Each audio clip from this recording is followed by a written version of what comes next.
Hello and welcome to Flourish After 50, a podcast that supports women navigating change to create a life that feels true, more intentional and more their own.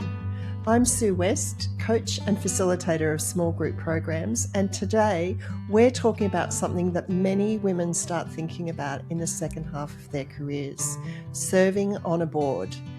Maybe you've imagined this as a natural next step, a way of contributing your experience to something that matters to you, or even maybe a more flexible paid role. In this episode, we're going to unpack what board work is really like, the opportunities, the hard truths, and how to decide if it's actually for you, with someone who spends her days helping women into governance roles, Helja Svensson. Helja is a governance expert and the founder of Take On Board, where she supports current and aspiring board members to find, secure and thrive in board roles. She's a fellow of the Australian Institute of Company Directors, serves on multiple boards and brings deep experience in strategy, governance and leadership. She also has her own podcast, Take On Board, where you're going to find this episode as well. Helja, welcome. Oh, thank you, Sue. It is so glorious to be here. We've talked about this for a while, so it's so great to get it happening and so fun, slightly nerve-wracking to be on the other side of the microphone, answering rather than asking the questions. So thank you so much for having me here. Oh, you're very welcome. And so for those who don't know you, who is Helja and what drew you into the world of governance and boards in the first place? Who is Helja? Yeah, the big question. My gosh, how many layers can I go into there? I mean, partly Helja's a governance geek, as you've talked about, and I think being a governance geek can be fun. Sometimes people go, "Ooh, governance," although maybe I just don't talk to those people, but I'm a bit of a governance geek. I love bringing people together and building communities and just bringing particularly women together to share, learn and support each other and be a bit of a cheer squad to each other. I'm sometimes a gardener. I am a cat mum to our gorgeous cat Mungo, who may or may not visit us during this recording. I'm a hiker. Lots of things, lots of layers to Helja Svensson. And what was it that first got you interested in governance? Oh, you know, it's so interesting, Sue. I often ask this question of other people and now you're asking it of me. And as I say, what's my answer? So again, I think there's layers. If I really think about it, I think the first governance role that I had was in school. I was the student rep on the school council. So kind of went to school council meetings as I don't even know, 14-year-old, 15-year-old, something along those lines. And I loved being part of the conversations that made a difference to the everyday lives of us as students, to the teachers, to the community around where I grew up. So that was probably my first board. I didn't hold director's duties because I wasn't old enough to hold director's duties and would not have had a clue what director's duties were even about. But that's probably my first board role. Then I was also involved in a board through one of the jobs that I held. So I was a, representative on the Community Services and Health Industry Training Advisory Board. Whew, there's a mouthful. That was through my job. And again, I ended up, I think, I was on the executive group or deputy chair. I'm not quite sure, but I was quite involved in that. And again, just loved having that input. One of the things that we did whilst I was on that board was engage a new CEO and having that opportunity to choose the leadership of the organisation, which is a key role for boards, and being really closely associated with that was just fantastic. And shall we say, taking that organisation through a bit of a change process. So I think then my first kind of non-executive independent role was with the YWCA in Victoria. So I had been working at that stage, I'd been working in the union movement for some time. Some of the coverage of our union was in the community sector, and I was leaving the union to work in government. And I knew I wanted to maintain a connection to the community sector. So I thought, why don't I just go and join a board? So I started looking around, saw the YWCA role advertised, and then was very fortunate to be appointed to that board. that experience was, I think, probably the transformational governance experience for me. Partly there was excellent governance structures, so I learnt a lot about governance. There was a couple of different chairs, but all of them whom were excellent in kind of supporting the board and building the board to have really tough conversations. I'm still in touch. In fact, just yesterday I was organising for the Y Women, so women who have been board directors of the Y to catch up. We catch up every now and again, not just those that I was on the board with, but others. So again, that experience was just, I learnt a lot about governance. I formed strong relationships through the governance. And then I became a little bit known in my own network as the person to talk to about board roles. So people would come to me and say, oh, could you have a coffee with Mary? She wants to talk about getting on a board, or have a coffee with Samantha, or whatever it may be. And then when I started working for myself, I thought, why would I just have all these individual coffees? What if I brought these women together into a bit of a community? Let's see if I can run a program. So I kind of put together this program, thought if people sign up to it, then I'll do it. And if they don't sign up to it, we'll never speak of it again. People did sign up. That was probably 12 years ago now, the first board Kickstarter. And so then it gave me an opportunity to share what I knew about getting on boards and governance and create a bit of a community about it. And like I say, I love that community, sharing of experiences, sharing of challenges, sharing of shout outs and celebrations, and the support that comes from bringing a group of women together, basically. So, yeah, I think it was the YWCA that was that real transformational experience for me, both in that experience in the boardroom, but also how I then got to use that experience to support other women. So let's map the landscape a little bit for people who might not be as familiar with what we're talking about. When you talk about governance and you use the word governance, what are you referring to there? So governance, gosh, I should have a quick definition for this, which I don't. So I'm just going to give you my definition of it. Governance is the oversight of an organisation. It's not in the organisation doing the work. If the organisation's large enough, there are staff that do that. But it's almost the checks and balances, I guess, and that independent view. So the board might come together once a month, once every couple of months, whatever it may be. The executive team and the CEO report to the board what they're doing strategically, what's happening around risk, what's happening around compliance, what's happening around culture in the organisation, what's happening around, key stakeholder engagements. And the board is there to ensure compliance is done, absolutely, to ensure that the organisation is financial and not operating beyond its means. And it's there, I would say, to almost coach the executive team, to ask the smart questions, to advance thinking in a way that sometimes can only happen when people are not in the day-to-day. You know, the executive team are there all day, every day. Everybody knows exactly what's going on. Sometimes the heavy inverted commas, stupid questions that the board asks is the thing that might make them go, oh, interesting. Maybe that will take us down this path, which is helpful and constructive.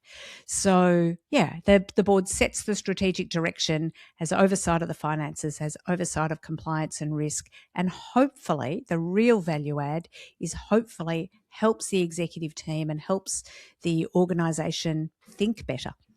And what motivates people to go on boards, do you think? Sometimes it's about being able to have that big picture view, the helicopter view, or even only because I hiked the Larapinta recently, sometimes it's bigger than the helicopter view and sometimes it's the starry night view, like really getting above the day-to-day and seeing what patterns and so on might emerge. So sometimes people just love that big picture thinking. I certainly do. Sometimes you get an insight into an organisation or an industry that is not your day-to-day. Well, that's certainly how I've used it. So I said before I joined the YWCA because I wanted to continue that connection to the community sector. My day-to-day work at the time was in the Victorian government working in sustainability. At the same time, I was on the board of a women's organisation that provided housing, ran a hotel in the middle of Melbourne. I got to have this insight into a whole range of different things, which was fabulous. Likewise, I've joined the board of a health service previously. That's not my background. but it gives you that insight into a range of different organisations where you can bring your governance skills into different places. So I love that, for me anyway, that you get to learn about different things, and that often is what attracts people. I think the other thing that often attracts people as well is that it gives you that strategic oversight and experience of being on a board can be very helpful when you are working to a board. So I often advise people who are working at executive level or want to work at executive level that being on a board can really help them understand what it's like to just, swan into an organisation once a month and not be across everything. So it can give you a really good understanding. I wouldn't do it just for that purpose, but I think it is a helpful, side effect of it, I guess. And of course, sometimes people join paid boards. So it can also be an income stream for people to build that kind of professional portfolio, as we talked about before. So it can also be part of that. So, yeah, there's a range of reasons that people might want to join a boardroom.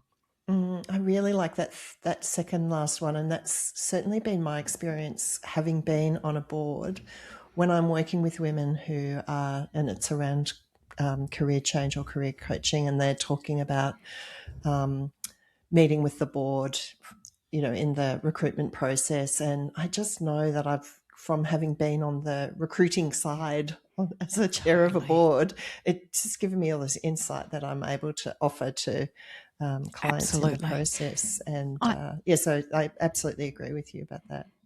I mean, I know for my first CEO role, I could say to that panel, like it was my first CEO role. I'd never been a CEO, so I couldn't say to them, "Oh, I've got all this CEO experience and I know exactly how that works." I couldn't say that. I could say, "I think I'll work it out." But I could say to them, because you're being interviewed by the board, I could say to them, "I know what it's like to be on your side of the table. I know what it's like to get board reports that are helpful, and I know what it's like to get board reports that are not helpful. I know what it's like to have interactions with your CEO that are constructive and positive and open, and what it's like to have them when they're not." So whilst I've never been a CEO before, I'd definitely been on their side of the table in terms of board work, and that gave me an excellent insight to being a CEO and working with the board and keeping that close relationship. Really important, isn't it? So the last reason that you offered was around a portfolio career and paid roles. Certainly the 9 years that I spent most recently on a board was unpaid, but I do know that there are paid positions. And some women think about this as kind of their late career change, is replacing paid employment with board work. How realistic is that? Sometimes realistic, but not always. So, I think sometimes people are sold the dream, I guess, of do your working life and then go off and pick up a couple of board roles. They'll pay handsomely and you can swan around the golf course for the rest of the time and just turn up to board meetings every now and again. I mean, I'm over-exaggerating, but you get the drift. I'm not sure. I think that is possibly board work of years gone by, and I don't think it's the case that it is now. I mean, if you think about this, maths is not exactly right, but if you think about often there is work done about the ASX 200 and how many women are on boards there, about 30%, 40%. So even if you go to the ASX 500, so let's assume we're looking at the top 500 companies on the stock market. Let's assume they all have board sizes of 10 people, which they don't. They're mostly smaller, but it makes the maths easy. That's 5,000 people.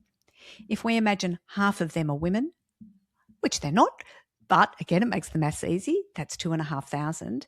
If we imagine that they are all different women, not the same women holding different roles, that's 2,500 roles. And number 499 and 500 and even less than that aren't paying very much anyway. Now, ASX listed companies are not the only sorts of paid boards. There's government boards, there are privately held companies, there is a whole range of others. So I know that the maths on that doesn't perfectly work out. But if you were at school talking to your careers counsellor and saying, I would like to get a job where there's 2,500 roles around Australia for women like me, they would probably say, that's not very many. You might want to think about something else. The other thing is that these days it is more competitive than it was 10 years ago or 20 years ago. I think that's a great thing. There are more women looking for board roles. There are more people of colour. There are more people with a disability. There are more culturally diverse people. There is a whole range of diverse people that are looking for board roles that are incredibly talented. That is great for the boardroom, and it makes it more competitive. So, can people wander off and get a couple of board roles and be self-sufficient? Absolutely. It is possible, but it's not easy, and it requires a lot of work to get there. And often what I recommend to people is if you're going to do that in terms of your portfolio, you might also want to keep a little bit of consulting on the side or something along those lines to make it all work. Having said that, I had exactly this conversation with a woman client a few years ago, and that's what I recommended to her. She rang me about 6 months later and said, I've developed this board portfolio and it's all very self-sufficient. So it is possible. It is, I just think, a bit trickier than sometimes people are led to believe. So for someone who's thinking that or wondering whether being on a board is the right thing for me, are there key attributes that would make competitive in the sort of environment that you've just described? So most boards will have what's called a skills matrix, and a skills matrix will describe all of the skills that are required for that boardroom. And it will be a mix of, I always say I don't really like this terminology, hard skills and soft skills, but I haven't come up with anything better, so I will use it. So it will be a mixture of hard skills, your technical skills, and the things that you will often see there, I think, finance, sometimes legal and regulatory, sometimes technology, it might be people and culture, it might be subject matter expertise in that particular industry. Those are the sorts of things that you would expect for technical skills, marketing and comms, anything. Basically any job that you can do might end up on that list. And the heavy inverted commas, soft skills, curiosity, courage, ethics, those are the sorts of things that make an excellent board member. So in my view, you will be, if you're applying for board roles, try and find out exactly what skills they are looking for.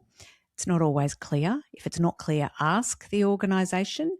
And then those technical skills are likely the ones that will get you the interview.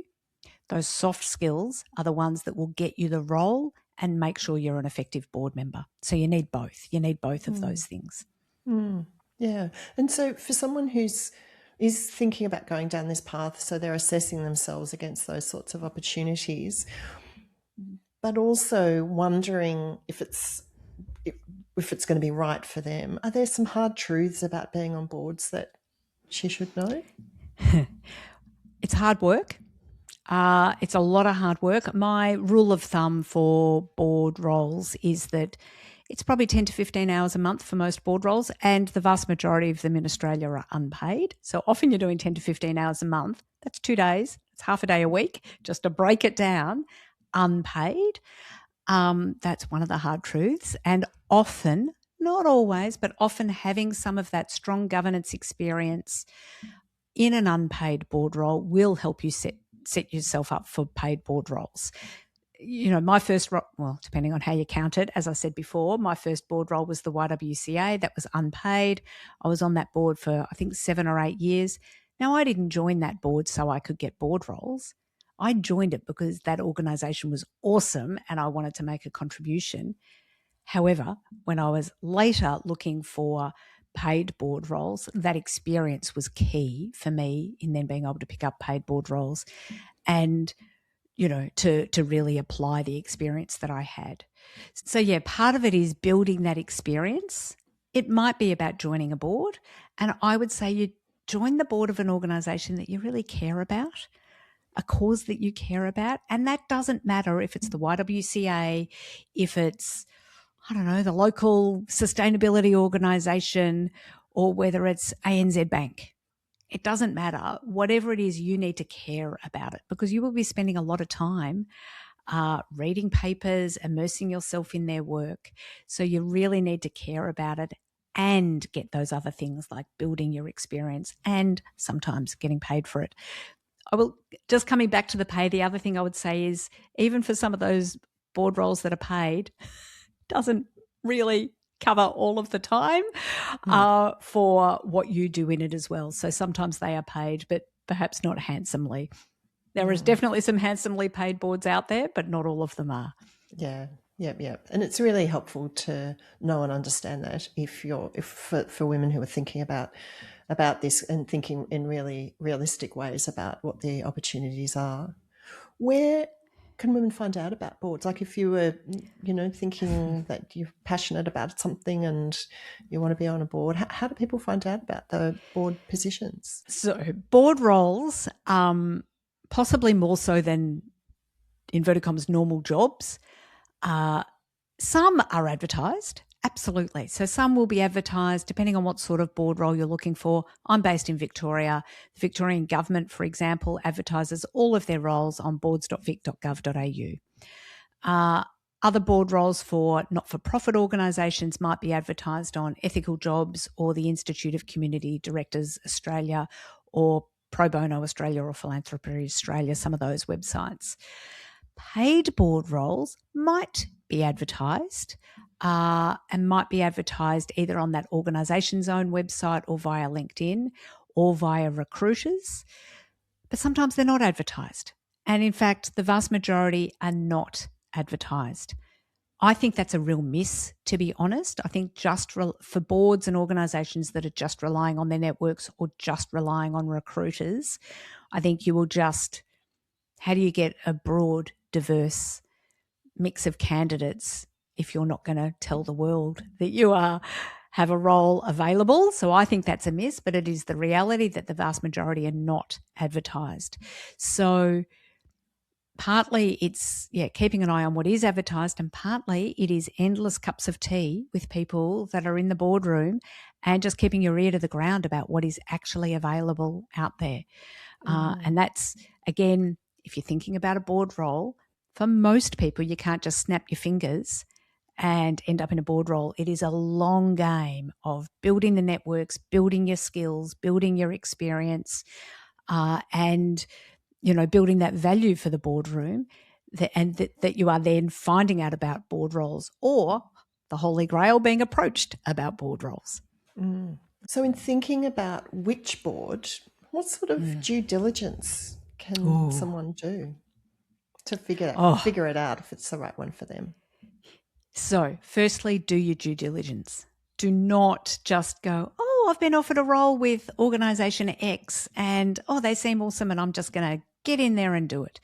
Do your due diligence. And part of that will actually be preparation to apply for the role, because they will expect you to ask some smart questions at the interview, and you can't ask smart questions at the interview unless you know a little bit about the organisation. So, look at their website, look at their financials, their annual reports from the last couple of years, anything else they might have publicly available. And there's various places you can often get those reports, mostly from the regulator of whatever industry it is. So look at all of that sort of stuff. Look at who's on their board, see if you know anybody, see if anybody you know knows anybody, see if you can get some introductions, talk to people that might be on boards of similar organisations and see what insight you can get about the industry. So you want to look at the organisation itself. You want to look at the industry as well. And I'd say you want to look at the board of that organisation and just see what you can glean from that. So, just look at all of the information. Ask if you're just putting in an application, it's probably a bit over the top to say, hey, I'm applying for this role. Could you send me your, risk appetite statement and risk framework?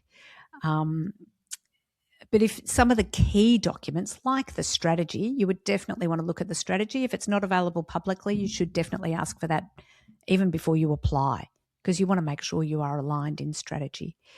Before you if you're invited to interview, you might ask for some additional information if you're not able to find it.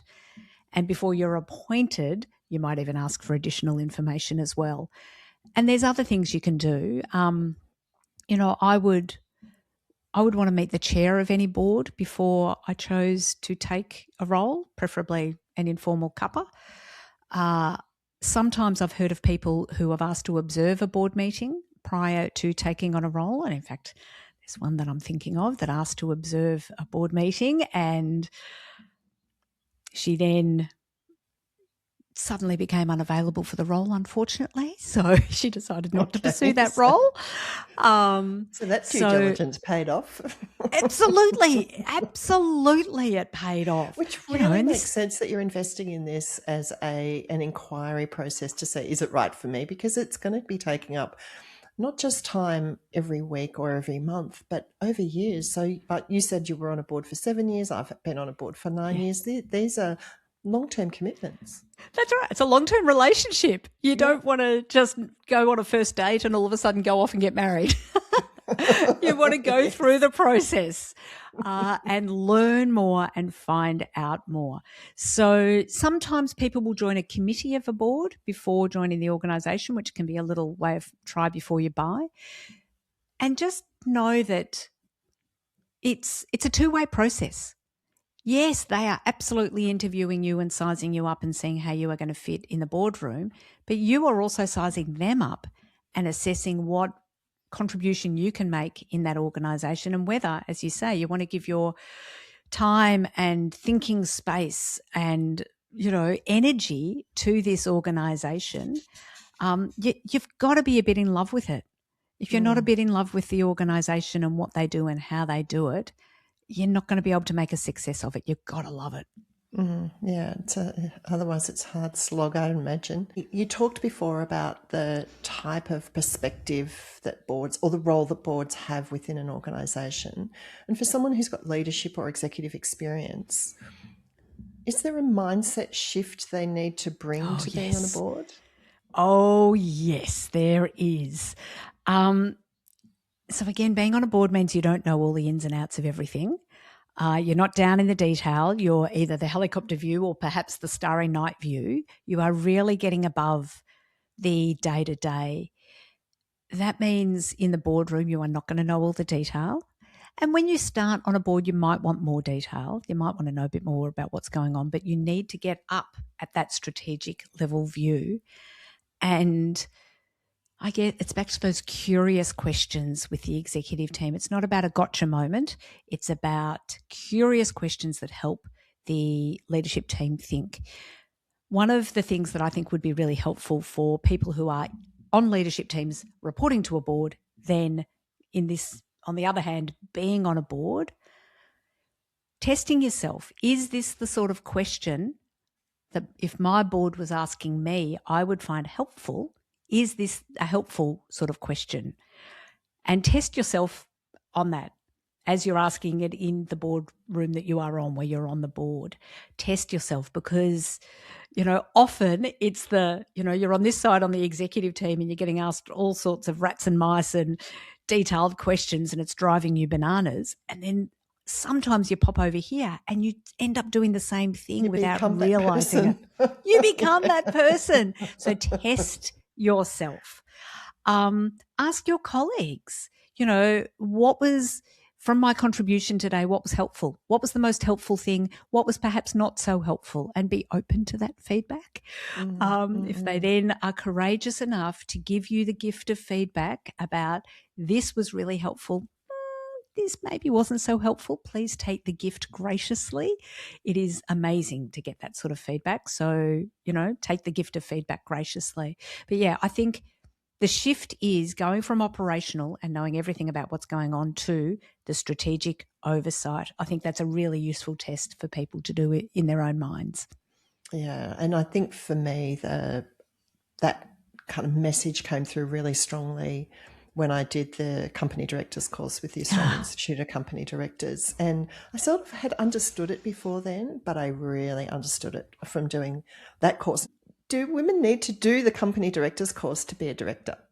Oh my gosh, if I had $1, if I had 50 cents for every time I was asked this question. So, Will having the post-nominals, GAICD, after your name help you get a board role? Look, it probably will. However, it is not the only governance training out there. The Institute of Community Directors Australia has a diploma, an actual accredited outcome, as opposed to the AICD. Now, look, as you say, I've done the company directors course. I'm a fellow of the AICD. They do lots of awesome stuff. But their company directors course is not accredited. The GAICD is just the AICD's post-nominal. It is well recognised, but it's not accredited. And there are other organisations that do accredited ones. So lots of the universities will have a diploma or whatever it may be in governance or masters of governance. The Governance Institute of Australia has a certificate, I think it is, in governance. It might be a diploma in governance. I could be wrong about that. But there are lots of organisations, and most of what they teach you is very similar. So the AICD might not like me saying this, but they are all a bit same, but different, really. So having some governance training is helpful. Get it wherever suits you. The other thing I would say is that if you can get yourself a board role first and then do the governance training, I think you'll get more out of it. And everyone around you will also get more out of it. So I know when I did the company directors course, I had been on the board of the YWCA for probably 5 years by that stage. And you could tell in the room from the people doing that program, those that were in the boardroom and those that were not. And it was a different level of engagement in it. So I do think you get more out of it once you've already got the practical experience of being in the boardroom versus not being in the boardroom yet. But will it or other training help you get a board role? Yes, it probably will as well. So you just need to weigh those things up a little bit, I guess. And getting on a board is one thing, but then staying on the board and growing and evolving. So you talked about the gift of feedback and obviously most boards have evaluation processes, etc. But for a woman in her own development as a board member, I know that you've got support programs. Can you tell us a little bit about those? So, yeah, like being on a board, you don't just know governance and join a board and then it all stops from there. One thing actually that the AICD does that I wholeheartedly endorse is encourage people to have continuing professional development, and you have to score your points much like other professions. So you have to keep up with what is going on. You have to have space to reflect and think. And think about being a board director. It is not just showing up to that board meeting. So I've got 2 programs. One is called Take on Board Kickstarter, which is for those women that think they might want to be on a board, but they're not sure where to start. And we go through all my programs are run as small group programs because I love that small community. And we work through what are the skills for the boardroom, what sort of board should you be looking for, what are some very lightly touch on the duties of directors, and then some of the nuts and bolts like doing your pitch, doing your resume, doing your board interviews and so on. So that equips women with all of the skills and the nuts and bolts to get on a board and a cheer squad to help get you there. And then I have a second program called Take on Board Accelerator because some of the women from Kickstarter started getting board roles and they're like, we need another community to help us out. So Accelerator is again, a small group program for women in the boardroom. So you must be on the board to do that program. It's a once a month catch up, almost like a community of practice. Each month we cover a different topic and we share things at our board that are going well around that topic, which could be anything: risk management, succession planning, managing the CEO, accountability, whatever it may be. We share resources and then somebody brings a challenge to the table, and we go through this particular process to help them with that. That helps them with their challenge, but everybody learns from that process. So, it's, if I say so myself, a really fabulous way to have a safe space to talk through some of those challenges that literally are going to keep you awake at night. When do registrations open for those programs? The next intake for Take on Board Kickstarter actually starts in August, so in just a couple of weeks' time. The first session of that is on, I think it's Saturday the 1st of August. I don't know, the first Saturday in August, whenever that might be. I would love it if some of the Flourish After 50 people wanted to join that program. And in fact, super early bird rates finished just a couple of days ago. But folks, if you are listening to this when it goes live, you are very welcome to get in touch with me. If you get in touch before Wednesday, the 15th of July, and you give me the code word Flourish, I am happy to still give you the super early bird rates, even though they've technically closed. Don't tell anyone, but very happy to welcome you over. The Take On Board Accelerator program for women who are already in the boardroom. The intake starts each year around September, October, and then starts in February the following year and runs every month, February through to December. I should say particularly about the Accelerator program, it's all run online. So you can be anywhere in Australia, indeed anywhere in the world. In the olden days, I used to run it face-to-face, and I went online before the pandemic. And what I found was that people show up much more to online sessions because you can do it from wherever in the middle of winter, whatever it may be. So it's all online and you can participate from wherever you are. You can have your jammies on the bottom half and absolutely top on the top half. So what's next for you and Take On Board? How Ooh, we are coming up to the 7th birthday of the Take On Board podcast next week. So I've been running the Kickstarter program for probably 12 years, the Accelerator program for maybe 8 or 9 years, and the podcast for 7 years. I'm not sure what's next for the Take On Board community. For me, it is just continuing to build it and bring that community together through events. We have an alumni dinner once a year, all of those sorts of things. I feel like it's in a pretty good flow at the moment. So it's just continuing it as it is, although always open to feedback. So if people have got better ideas, I'm open to that as well. Well, I've been following you for a while now, and what I would say is that what you're really good at is sharing the wisdom and learnings as you go along. So you might be offering the same programs and the podcast, but the depth of knowledge and experience that you're bringing to that, there's a deepening of that all of the time. And, I read your latest post about your reflections post the Larapinta Trail, and you've talked a little bit about the Starry Night perspective, that you are someone who thinks about these things all of the time and bringing fresh perspectives. And I really appreciate that. And we'll make sure that we include all of the details about your programs and where people can find you in the show notes. So before we finish up today, what's one thing you would like to change about how society sees women over 50? Oh my goodness. I think it's probably seeing women over 50. I think sometimes when you turn 50, you turn into this invisibility that is just not seen and not always valued. And I would love to see women over 50 being seen, being valued and, flourishing, and their true value to the world being seen as the awesomeness that it is, rather than somehow as the start of decline. Oh gosh, no, this is now just about hitting our straps. So yeah, I would love it to be seen and valued in all its awesomeness. And I think definitely participating in governance is one way that women can show up as well for themselves and for others after 50, and be contributing and continuing to build out their flourishing life. And I really appreciate that you've shared your perspective here today with all of us, and the incredible wisdom and knowledge that you have.